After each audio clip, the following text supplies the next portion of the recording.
Bismillahirrahmanirrahim. Assalamualaikum warahmatullahi wabarakatuh. Bismillahirrahmanirrahim. Alhamdulillahilladzi karrama hadhil ummah bi syari'atihil kamilah wa khassa biha bi nubuwwati nabiyyihil karimah wa ayyadaha bil khilafatir rasyidah ala minhajin nubuwah. Asyhadu an la ilaha illallah wahdahu la syarikalah wa asyhadu anna Muhammadan abduhu wa rasuluh la nabiyya wa la rasula ba'dah. Allahumma salli wa sallim wa barik ala sayyidina Muhammadin wa ala alihi wa ashabihi wa tabi'in wa tabi'it tabi'ina wa man tabi'ahum bi ihsanin ila yaumiddin, amma ba'du. Hadratil kiram, para alim, para ustadz, para habaib, seluruh pengurus Masjid Jabalus Salam yang semoga Allah Subhanahu wa taala merahmatinya. Semoga Allah Subhanahu wa taala memuliakannya. Semoga Allah Subhanahu wa taala memberikan keberkahan kepada kita semuanya. Para hadirin, para jamaah sekalian yang dimuliakan oleh Allah Subhanahu wa taala, bersyukur kepada Allah Subhanahu wa taala, syukur yang sedalam-dalamnya atas limpahan rahmat dan nikmat Allah Subhanahu wa taala. Pada subuh pagi ini kembali kita dipertemukan dalam majelis. Kita mendapatkan rahmat dan nikmat dari Allah, nikmat iman, nikmat Islam, nikmat sehat, dan tentu adalah nikmat kita bisa hadir di masjid ini untuk kita sama-sama melaksanakan salat subuh secara berjamaah. Semoga niat ikhlas kita menuju masjid ini dicatat oleh Allah Subhanahu wa taala sebagai amal saleh. Banyak manusia yang bertemu dengan waktu subuh, bahkan semua manusia ya, bertemu dengan waktu subuh tapi tidak dimanfaatkan untuk salat subuh. Banyak manusia yang mendapatkan fasilitas dari Allah Subhanahu wa taala tapi tidak dimanfaatkan untuk takarrub kepadanya, untuk mendekatkan diri kepada Allah Subhanahu wa taala. Para hadirin jamaah sekalian yang dimuliakan Allah Subhanahu wa taala, sebelum kita lanjutkan bahasan tema pagi hari ini, insyaallah kita mengambil tema tentang muhasabah ya. Mengajak kepada para hadirin jamaah yang dimuliakan Allah untuk memulai ta'lim ini dengan sama-sama kita baca Ummul Quran Suratul Fatihah. Semoga kita semuanya dalam majelis ini mendapatkan keberkahan dari Allah Subhanahu wa taala. Semoga juga semua orang yang berwakaf, berinfak di masjid ini mendapatkan bagian pahalanya dari semua kegiatan yang ada di masjid ini. Al-Fatihah. A'udzubillahi minasyaitonirrajim. Bismillahirrahmanirrahim. Alhamdulillahirabbil alamin arrahmanirrahim maliki yaumiddin. Iyyaka na'budu wa iyyaka nasta'in. Ihdinas siratal mustaqim. Siratal ladzina an'amta 'alaihim ghairil maghdubi 'alaihim waladdallin. Amin. Para hadirin jamaah yang dimuliakan Allah, Allah Subhanahu wa taala berfirman di dalam surat Al-Hasyr, yang ini menjadi dalil bagi kita ya. Menjadi dalil tentang perintah untuk melakukan muhasabah. Muhasabah itu artinya introspeksi, baik sebagai pribadi, individu kita, maupun kita sebagai umat, ya, umat Islam. Hanya mungkin nanti bahasan kita pagi ini lebih kepada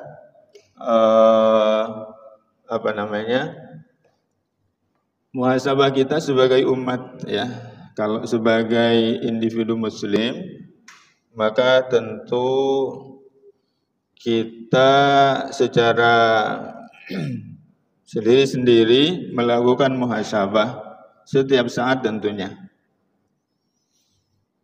Ya, tentunya setiap saat. Karena muhasabah itu ya bisa setiap saat, setiap hari, setiap pekan, setiap bulan, setiap tahun. Ya. Kalau dalam manajemen itu kan ini bagian daripada evaluasi, ya, dari semua program yang sudah kita rencanakan. Alhamdulillah.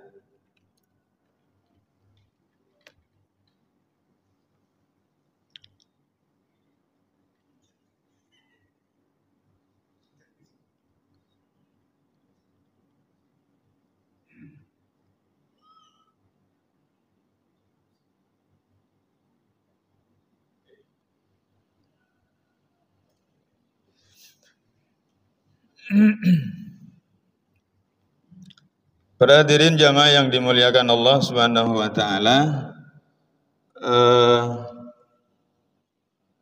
ini yang saya maksudkan tadi, surat Al-Hasyr. A'udzubillahi minasyaitonirrajim. Bismillahirrahmanirrahim. Ya ayyuhalladzina amanu taqullaha wal tanzur nafsum ma qaddamat liwad wattaqullaha innallaha khabirum bima ta'malun. Ya ayyuhalladzina amanu taqullaha, hai orang-orang yang beriman, takutlah kalian kepada Allah.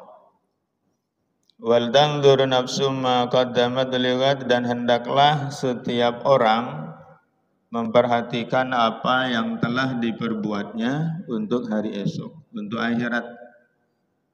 Wattaqullah, dan bertakwalah kepada Allah. Innallaha khabirum bima ta'malun. Sungguhnya Allah maha teliti terhadap apa yang kamu kerjakan. Ini dalam beberapa referensi kitab tafsir dijelaskan bahwa yang dimaksud esok itu adalah hari kiamat, di akhirat kelak. Perintah dari Allah untuk memperhatikan amal-amal soleh apa yang telah kita siapkan untuk pertemuan kita dengan Allah di hari akhirat, saat Allah mengadili kita. Ada juga yang memberikan penjelasan bahwa hendaklah memperhatikan setiap orang itu amal-amal yang salah, perbuatan-perbuatan yang salah, karena nantinya akan dipertanggungjawabkan di hadapan Allah Subhanahu wa taala. Dan ayat ini diakhiri dengan innallaha khabirum bima ta'malun. Allah Maha teliti terhadap apa yang kita kerjakan. Tak ada satupun dari apa yang kita kerjakan, dari manusia yang dikerjakannya selama hidup di dunia ini, yang tidak diperhatikan oleh Allah, yang tidak dipertanggungjawabkan di hadapan Allah, sekecil apapun. Kalau saya dengan anak-anak itu, sampai dengan kerdipan mata kalian itu ada nilainya di hadapan Allah. Kerdipan mata. Nah, kalau cowok ngerdip mata sama cewek apa artinya? Nah, gitu juga ya. Sekedar misalnya bikin polisi tidur gitu di jalan gang ini, tidak dibiarkan oleh Allah, pasti nanti ada hitungannya. Ya. Semua yang dikerjakan oleh kita manusia itu pasti ada hitungannya. Faman ya'mal mithqala dzarratin khairan yarah wa may ya'mal mithqala dzarratin syarran yarah. Rasulullah sallallahu alaihi wasallam juga pernah bersabda, "Al-kayyisu man dana nafsahu wa 'amila lima ba'dal maut, wal 'ajiz man atba'a nafsahu hawaha wa tamanna 'ala Allah." Orang yang cerdas itu, kata Rasulullah, adalah orang yang mengendalikan dirinya dan beramal untuk kehidupan setelah kematiannya. Ya, orang yang cerdas, kata Rasulullah, adalah yang selalu memperhatikan perbuatannya karena dia tahu bahwa nanti akan ada kehidupan setelah kematian. Orang yang lemah adalah orang yang mengikuti hawa nafsunya dan hanya berangan-angan kepada Allah. Perbuatannya mengikuti keinginannya, nafsunya, tapi angan-angannya masuk surga. Nah, dari mana ceritanya gitu ya? Kalau di dalam hadis yang lain dikatakan mereka berdoa datang menghadap Allah Subhanahu wa taala sementara makanannya, minumannya, apa yang dipakai adalah suatu dari yang haram. Bagaimana diterima doanya? Nah, hadirin jamaah yang dimuliakan Allah, maka pentingnya muhasabah.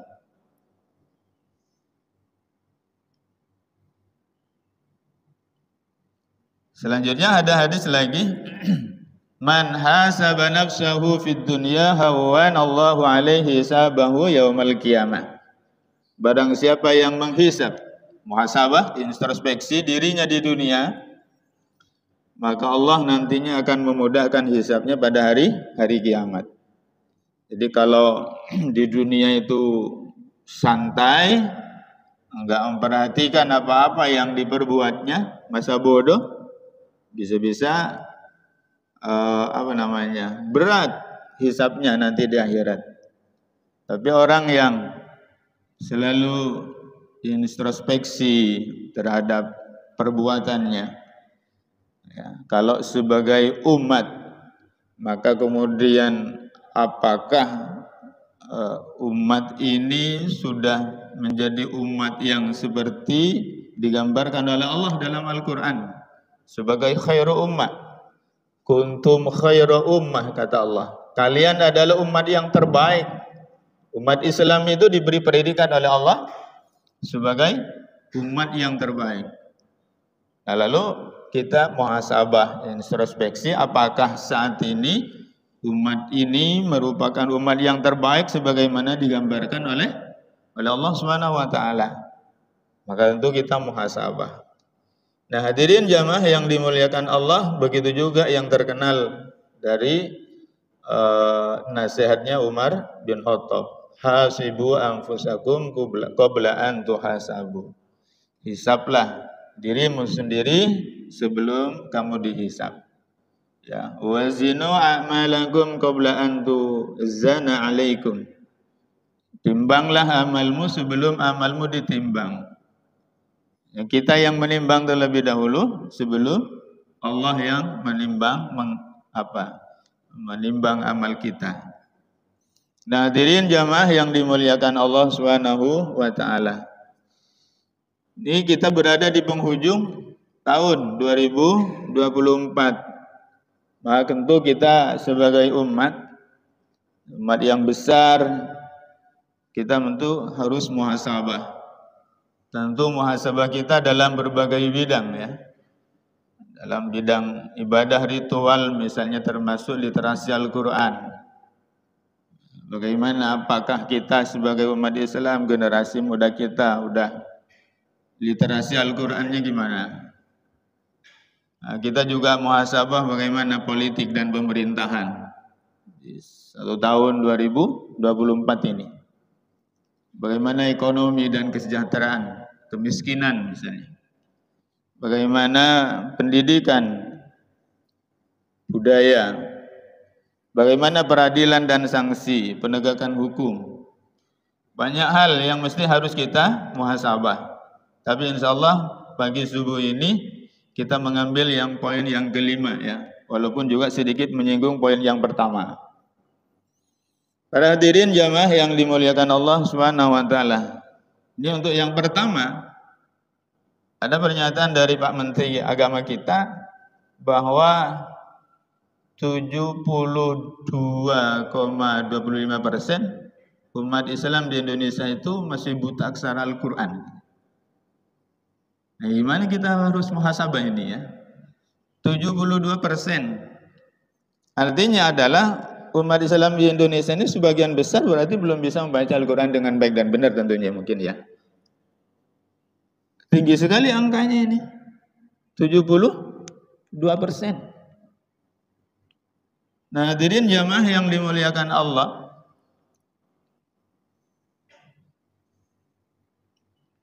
Ini coba hasil penelitian nih, survei lah. Hanya sekitar 45,72% masyarakat yang terlibat dalam kebiasaan membaca kitab suci. Selebihnya belum memiliki kemampuan membaca kitab suci dengan baik. Ini tahun ini nih. Artinya penelitiannya dilakukan di 2024. Atau paling tidak dia publish hasil penelitiannya itu. Masih penelitian di 2024 terhadap 2.916 mahasiswa baru di salah satu PTKIN katanya. Hanya 8% yang mendapatkan nilai A. Ya, dalam uji literasi Al-Quran.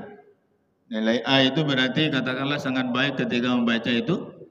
Tidak ada salah, tajwidnya benar, makhrajnya benar gitu.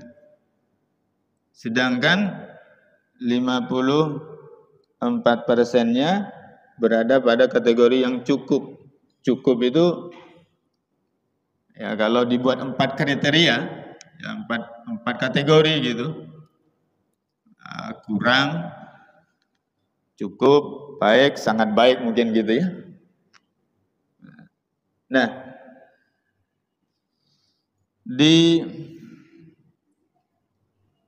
tingkat atau di jenjang SMA kami juga masih menemukan ketika kita petakan gitu kemampuan literasi Al-Quran itu hasilnya kalau dibuat grafik atau kurva itu menjadi kurva normal. Begitu, kurva normal itu begini. Ya, artinya adalah ada yang sangat bagus sekali di sini, di kanan ini sangat bagus gitu. Tapi ada yang masih belum bisa membaca. Yang rata-ratanya ini adalah sudah bisa membaca tapi belum standar. Artinya adalah kalau disuruh jadi imam, mungkin makmumnya masih ada yang protes lah, katakanlah begitu. Kenapa? Ada mungkin yang belum pas makhraj dan tajwidnya. Tapi yang bagus ada, kita temuin itu sekitar 20%, di sini juga 20% gitu. 20% di sini gitu. Yang banyak itu di sini. Maka sejalan juga dengan hasil penelitian ini. Nah, ini kita harus muhasabah juga nih, harus introspeksi juga. Mungkin di tempat-tempat tertentu mungkin sudah bagus ya. Ini mungkin hasil penelitian dari sampelnya adalah di salah satu PTKIN. Para hadirin jamaah yang dimuliakan Allah, dan ini menjadi perhatian serius bagi kita. Bagaimana untuk kedepannya untuk menuntaskan hal-hal yang demikian.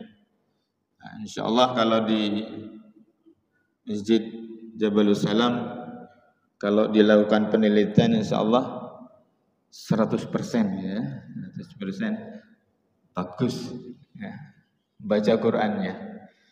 Amin ya rabbal alamin.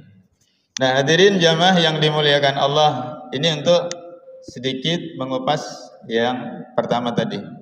Dari yang mestinya menjadi bahan muhasabah kita, tapi kalau semuanya pagi subuh ini tentu nggak mungkin ya, sangat panjang sekali. Saya akan lompat ke poin yang ke nomor 5, karena banyak juga kasus nomor 5 ini. Berupa apa? Sepanjang 2024 itu kasus kriminal ya, pembunuhan, miras, perjudian termasuk judol ya, judi online, hamil di luar nikah yang minta dispensasi nikah ke pengadilan agama. kemudian kasus pencurian, kasus korupsi, suap gitu misalnya. Ini terjadi di sepanjang tahun 2024. Ya juga sebelum-sebelumnya juga banyak terjadi. Dan inilah yang menjadi muhasabah kita. Nah, hadirin jamaah yang dimuliakan Allah Subhanahu wa taala. Kasus pembunuhan di tahun 2024 ini juga masih tinggi. Ini kalau saya ambil data, datanya akan ketemu jumlah kasus pembunuhan dari Januari hingga Desember 2024 sebanyak 1074 kasus. Ya, ada datanya, rinciannya seperti ini ya. Nah, kalau misalnya kita searching di internet, kita akan temui dari Januari hingga Desember itu di berbagai provinsi, di berbagai kota muncul beritanya. Ya. Misalnya yang ini Januari. Ada 12 kasus pembunuhan di Jawa Timur, baru di Jawa Timur misalnya gitu. Kemudian Februari ada lagi, banyak tentunya. Ini ambil sampel saja Pak. Di bulan Maret, ibu bunuh anak kandungnya. Ya. Di bulan April, suami bunuh istri. Ada lagi murid bunuh guru, gitu ya. Kemudian apa lagi? Ayah bunuh anak kandung. Kemudian suami membunuh istri. Ini di bulan Juni. Dan kalau perhatikan, pembunuhnya itu adalah orang dekat, bukan orang jauh ya. Bukan orang jauh. Ya. Anak bunuh orang tua bunuh anak, suami bunuh istri, istri bunuh suami, teman kerja bunuh temannya gitu. Naudzubillah min dzalik. Ini rekan kerjanya juga dibunuh. Nah, ini anak membunuh ibu kandungnya. Gitu ya. Nah, hadirin jamaah yang dimuliakan Allah. Ibu kandung bunuh anaknya, yaitu kakak dan adiknya. Ini di September, kemudian Oktober, November, Desember. Nah, hadirin jamaah yang dimuliakan Allah Subhanahu wa taala. Itu yang kasus pembunuhan. Kasus narkoba dan miras misalnya, ada catatan data dari kepolisian bahwa ada berapa nih? 33.924 kasus. Itu untuk kasus narkoba. Kemudian untuk hasil penelitiannya dari prevalensi pengguna narkoba. Artinya pengguna narkoba di usia antara 15 sampai 64 tahun itu 1,73% dari jumlah penduduk Indonesia. Ada ketemu sekitar 3 juta yang diindikasi terlibat dalam penyalahgunaan narkoba. Untuk miras sepanjang tahun ini ada disita 588 liter miras ya. Itu coba. Nah, hadirin jamaah yang dimuliakan Allah. Padahal kematian karena narkoba dan miras itu cukup tinggi, cukup banyak. Walaupun di sepanjang 2024 ini saya belum menemukan angka ya. Tapi secara dunia, laporan dari WHO, setiap tahunnya itu orang yang mati karena konsumsi alkohol itu 2,6 juta. Nah, hadirin jamaah yang dimuliakan Allah Subhanahu wa taala. 400.000 ya kematian per tahun disebabkan penyalahgunaan narkoba. Judi online. Ya. 4 juta orang Indonesia itu ya terlibat judi online. Mulai dari anak-anak hingga orang tua. Gimana kita ini, Pak? Hamil di luar nikah. Data seluruh provinsi atau secara keseluruhan agak susah ya, hanya beberapa wilayah saja. Tapi kita temui dari angka ini adalah bahwa kalau kita baca apa alasannya mereka kemudian, ini datanya karena mereka minta dispensasi ke pengadilan agama. Kenapa dispensasi? Karena di bawah umur. Karena ketentuannya itu kalau di bawah syarat umurnya ya tidak memenuhi syarat, maka dia kalau mau menikah harus minta dispensasi ke pengadilan agama. Nah, akhirnya ketemulah data di pengadilan agama sepanjang tahun itu ada berapa anak yang minta dispensasi. Dan di antara alasannya, walaupun tidak semuanya ya, dan di antara alasannya adalah karena hamil di luar nikah. Nah, para hadirin jamaah yang dimuliakan Allah Subhanahu wa taala, bagaimana dengan kasus korupsi? Sama. Masih tinggi ya. Masih tinggi. Hadirin jamaah yang dimuliakan Allah Subhanahu wa taala. Dalam Islam kejahatan atau kriminal, semuanya termasuk kriminal kan tadi itu tidak bersifat fitri. Artinya apa? Bukan bawaan, tidak lengket pada orang. Ya, tidak menempel kepada diri manusia. Bukan pula semacam penyakit yang menimpa manusia. Ya, kejahatan itu adalah merupakan pelanggaran terhadap ketentuan hukum syariat. Ada syariat dari Allah Subhanahu wa taala kepada manusia saat manusia itu di dunia itu kan terikat dengan syariat Allah. Syariat Allah itu ada yang mengatur dirinya manusia itu dengan Allah Subhanahu wa taala, ada yang mengatur dengan dirinya sendiri dan mengatur interaksi manusia dengan sesama manusia, dengan orang lain. Nah, kalau aturan yang telah dibuat oleh Allah ini dilanggar, itu namanya kejahatan.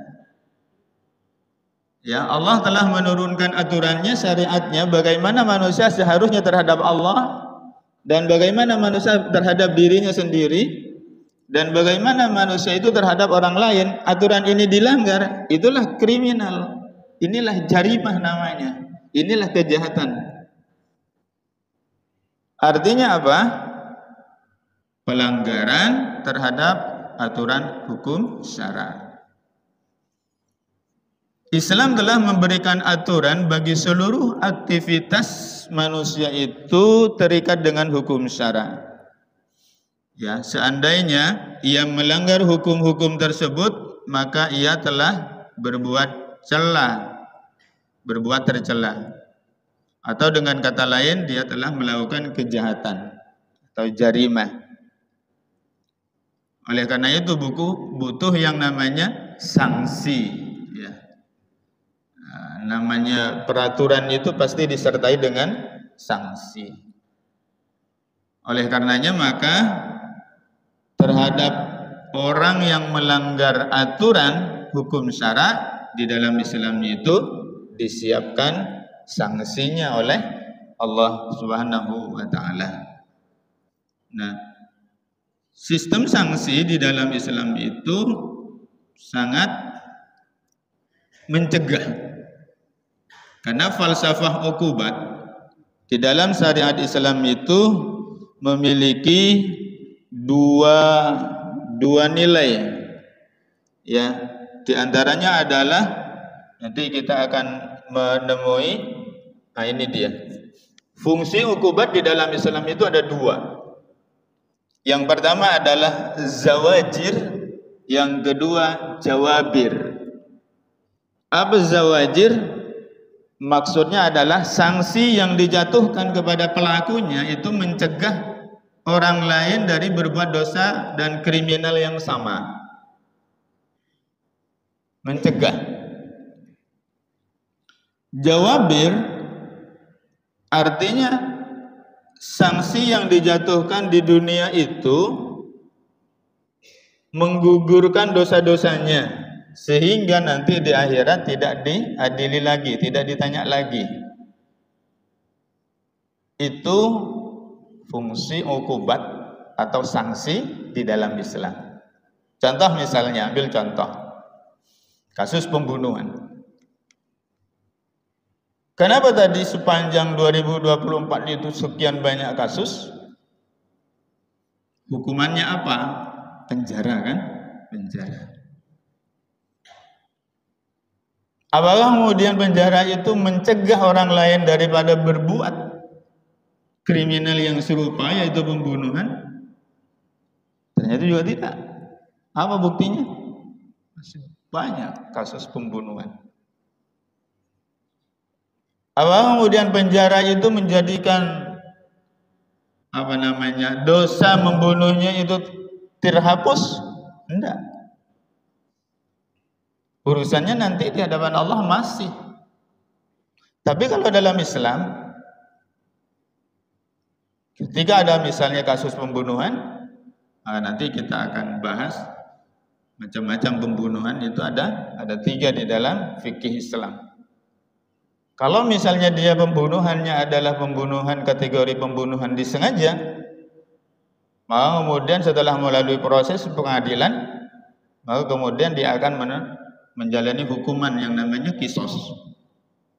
Nah, kisos itu mencegah orang lain daripada berbuat yang serupa. Mencegah daripada orang lain melakukan hal yang serupa. Kenapa? Karena akan mikir orang, kalau dia membunuh orang dengan disengaja, maka dirinya nanti juga akan dikisos, akan dibunuh juga. Dan kalau misalnya ada terjadi kisos itu, lalu kemudian dia menjalani hukumannya di dunia, dosa membunuhnya itu terampuni dengan dia melaksanakan hukumannya di dunia, dan di akhirat nanti tidak ditanya lagi oleh Allah Subhanahu wa taala. Ini fungsi ukubat di dalam Islam. Nah, hanya perlu kami sampaikan kepada para hadirin jamaah yang dimuliakan Allah, ukubat dalam Islam itu terakhir, bukan yang dikedepankan gitu, bukan yang syariat yang diterapkan duluan, bukan. Justru ukubat itu belakangan. Belakangan apa maksudnya? Begini. Setelah seluruh syariat Islam yang lainnya itu diterapkan, lalu ada pelanggaran di sana, baru ada ukubat.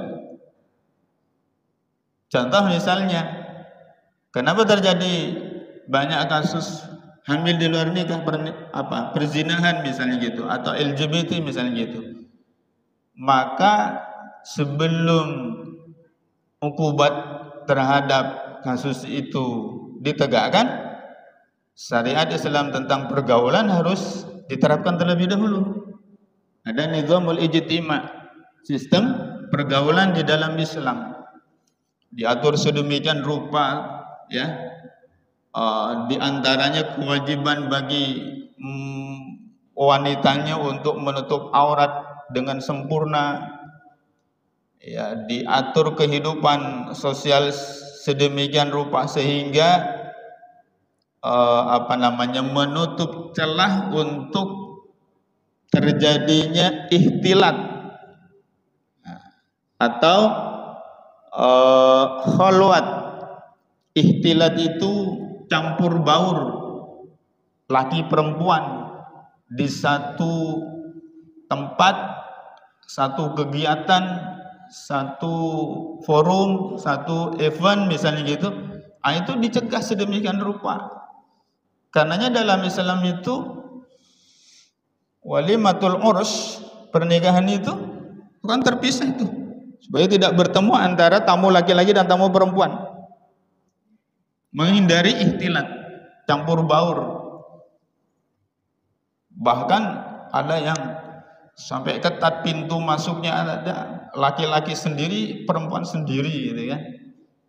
Tempat makan itu beda, di mana prasmanan untuk tamu laki-laki, di mana perempuan. Khawatir terjadi ikhtilat. Nah, hadirin jamaah yang dimuliakan Allah, khalwat itu artinya berdua-duaan, ditutup celah terjadinya khalwat.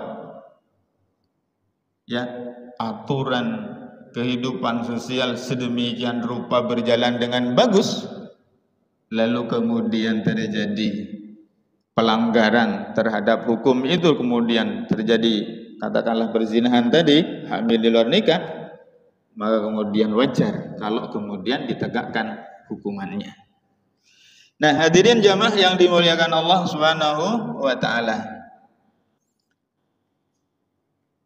di dalam Islam perbuatan yang akan dijatuhkan sanksi atau hukuman itu ada 3. Yang pertama, manakala meninggalkan kewajiban. Dalil-dalil syara, Al-Quran dan hadis itu ada tuntutannya, itu adalah perintah untuk dikerjakan. Aqimis sholat wa atuz zakah, dirikan sholat, tunaikan zakat, itu kan perintah. Ya ayyuhalladzina amanu kutiba alaikumus syiyam, hai orang-orang yang beriman, telah diwajibkan atas kalian berpuasa, itu kan perintah. Nah, kalau kemudian orang-orang yang mendapatkan perintah ini terus kemudian dia tidak melaksanakan apa isi perintah, itu namanya jarimah, itu namanya kriminal, itu namanya kejahatan, dan itu akan dikenain sanksi.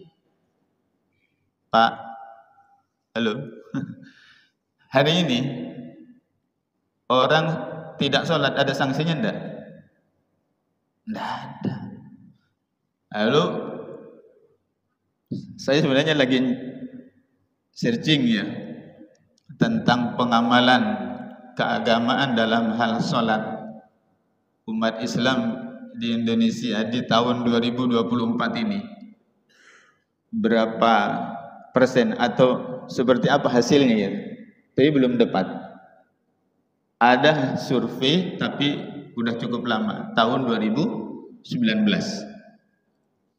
Kalau di survei misalnya gitu, dari jumlah kaum muslimin di negeri ini yang banyak ini gitu, berapa yang tertib sholat 5 waktunya? Menurut menurut Bapak kira-kira berapa? Yang tertib 5 waktu. Kalau dibuat 4 kriteria misalnya gitu, selalu misalnya gitu ya, paling tinggi selalu, artinya selalu sholat 5 waktunya dijaga. Lalu turun dikit sering, lalu turun lagi kadang-kadang, turun lagi tidak pernah gitu. 4 buat kriteria, tidak pernah, kadang-kadang, sering, selalu. Kira-kira banyak yang mana? Nah, hadirin jamaah yang dimuliakan Allah, sementara dalam agama ini termasuk pelanggaran ini, dan mestinya ada sanksi kan? Ada sanksi mestinya. Lalu kemudian orang bilang, gimana caranya supaya sholat subuhnya itu seramai sholat Jumat? Wih, bikin macam-macam kegiatan. Gimana caranya gitu? Buatlah macam-macam yang menarik. Nah, hadirin jamaah yang dimuliakan Allah, tapi nanti akan beda ketika misalnya ada regulasi yang kemudian orang mau tidak mau mesti harus ke masjid sholat. Sebagaimana dulu yang pernah saya sampaikan gitu ya. Sebagaimana dulu awal-awal pengendara kendaraan roda 2 harus pakai helm itu loh, gitu ya. Nah, kalau tidak pakai helm dirazia, kemudian didenda dan segala macam gitu kan, mau tidak mau kemudian seluruhnya pengendara pakai helm. Begitu juga perintah puasa dan perintah-perintah yang lain. Yang kedua,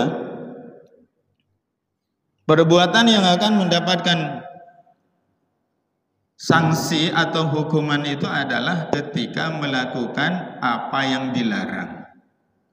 Apa yang dilarang oleh Allah dan Rasul-Nya dilanggar, malah justru dikerjakan.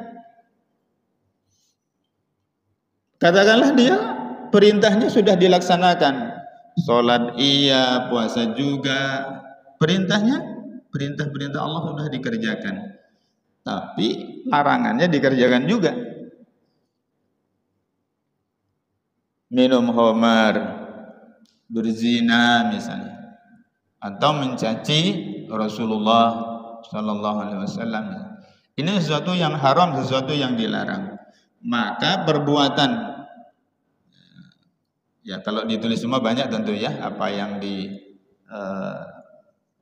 misalnya tadi membunuh, mencuri, khamar, narkoba, misalnya gitu semuanya. Itu sesuatu yang dilarang. Lalu yang ketiga, yang juga perbuatan akan mendapatkan sanksi adalah melanggar aturan-aturan administrasi negara. Contohnya misalnya tentang lalu lintas, ya, tentang kependudukan, misalnya gitu. Ini dalam sistem pemerintahan Islam. Artinya apa? Negaralah yang sebagai institusi di dunia itu yang menjalankan hukum Allah Subhanahu wa taala. Nah, sedikit langsung ke jenis-jenis ukubat. Ini fikih ukubat gitu ya. Jenis-jenis ukubat, jenis-jenis hukuman atau sanksi di dalam Islam. Nah, itu diklasifikasi menjadi 4. Walaupun ada yang mengklasifikasi menjadi 3. Mukhalafat dimasukkan ke takzir. Yang pertama, hudud. Yang kedua, jinayat. Yang ketiga, takzir. Yang keempat, mukhalafat. Hudud, jinayat, takzir itu kemaksiatan kepada Allah. Apakah dia karena melanggar aturan Allah, karena mengganggu manusia lain, atau dia maksiat kepada Allah karena tidak melaksanakan kewajibannya kepada Allah. Itu hudud, jinayat, dan takzir. Adapun mukhalafat adalah kemaksiatan manusia kepada penguasa, kepada khalifah, gitu ya. Nah, coba kita, ini sudah masuk waktu syuruk ya. Sedikit lagi Pak ya, saya izin. Mungkin salat isyraqnya dilebihkan dari waktu syuruk 5-10 menit. Pertama, hudud. Apa itu hudud? Hudud adalah sanksi atas kemaksiatan yang macam kasus dan saksinya. Sanksinya itu telah ditetapkan oleh syariat, oleh Allah Subhanahu wa taala, guna mencegah seseorang terjerumus kepada tindakan kemaksiatan yang serupa. Nah, tadi poinnya di sini, sanksi atas kemaksiatan yang jenis kasusnya dan bentuk sanksinya sudah ditetapkan oleh syariat, gitu. Dalam kasus hudud tidak diterima adanya pengampunan atau abolisi. Sebab hudud adalah hak Allah. Jika kasus hudud telah disampaikan di majelis pengadilan, maka kasus itu tidak bisa dibatalkan karena adanya pengampunan atau kompromi misalnya gitu. Nah, apa yang terkategori kejahatan yang masuk dalam hudud? Ada 6. Zina. Kalau misalnya berdamai misalnya, udahlah, berdamai saja gitu. Apa kemudian sanksinya itu kemudian bisa dicabut gitu? Bisa tidak dijalankan? Tidak bisa. Karena itu adalah pelanggaran terhadap Allah. Zina. Katakanlah apa? Di antara kedua belah pihak, sudahlah damai saja. Mereka sama-sama mau kok, udah aja gitu. Apakah kemudian sanksinya, hukumannya apa? Gugur gitu? LGBT, liwat, sama. Qadhaf itu menuduh orang lain berzina. Apakah kemudian kalau orang yang dituduh itu ngampuni? Iyalah, tidak apa-apa, udah.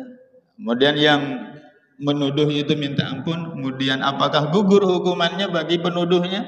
Enggak. Tetap harus berjalan itu hukuman. Minum khamar sama. Kenapa kasus miras itu tidak pernah berhenti dan tidak pernah sepi gitu? Kenapa?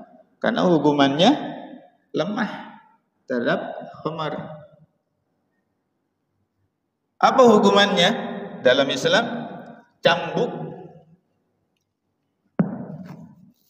Di masanya Abu Bakar, hukuman bagi peminum khamar itu 40 kali cambukan. Nanti di masanya Umar, karena masih ada orang yang artinya tidak berhenti gitu dari minum khamar, dinaikkan sama Umar jadi berapa? 80 kali cambukan. Nyambuknya pakai apa?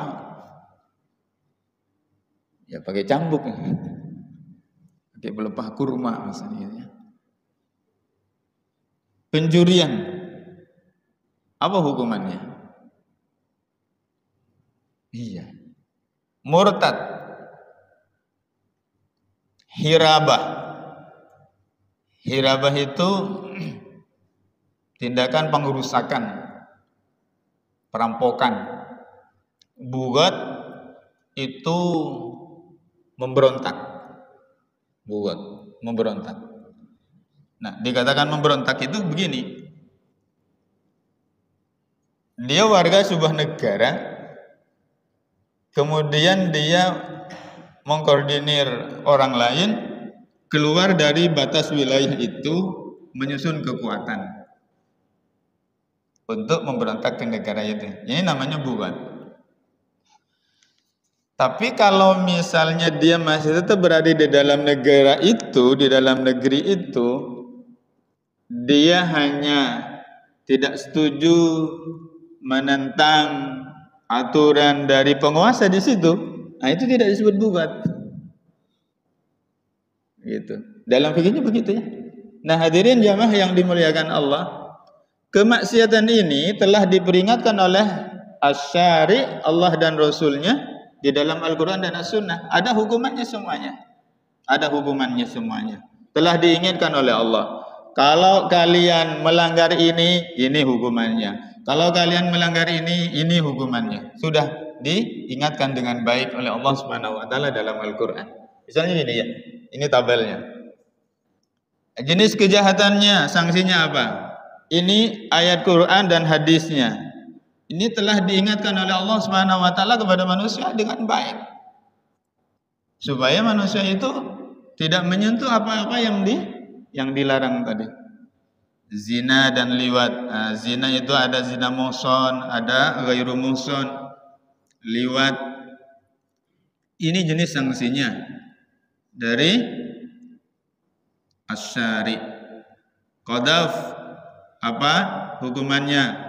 Jilid, cambuk 80 kali. Surah An-Nur ayat 4. Minum khamar, jilid 80 kali di tempat umum. Dalilnya adalah hadis. Pencurian, potong tangan setelah memenuhi syarat. Ada syarat-syaratnya, tapi di antara syaratnya adalah syariat Islam tentang pengelolaan sumber daya alam sudah diterapkan dengan baik gitu. Orang yang mau berusaha tinggal datang ke negara minta modal dikasih gitu. Gitu ya, masih mencuri. Wajar kalau dipotong tangan. Gitu. Nah, hadirin jamaah yang dimuliakan Allah, di antara syaratnya juga adalah dia mengambil barang itu dari tempat penyimpanannya secara sembunyi-sembunyi. Karena definisi mencuri itu adalah mengambil harta milik orang lain dari tempat penyimpanannya secara sembunyi-sembunyi. Itu namanya mencuri.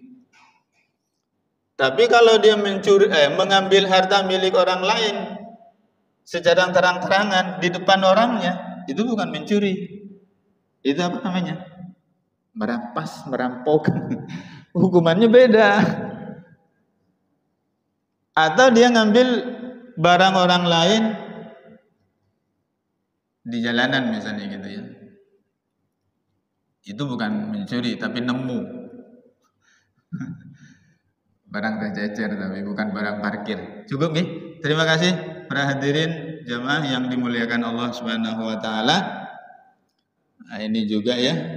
Oke, kalau jinayat itu berkaitan dengan penyerangan terhadap manusia, penyerangan terhadap jiwa, penyerangan terhadap organ tubuh manusia. Itu juga pelanggaran, masuk jinayat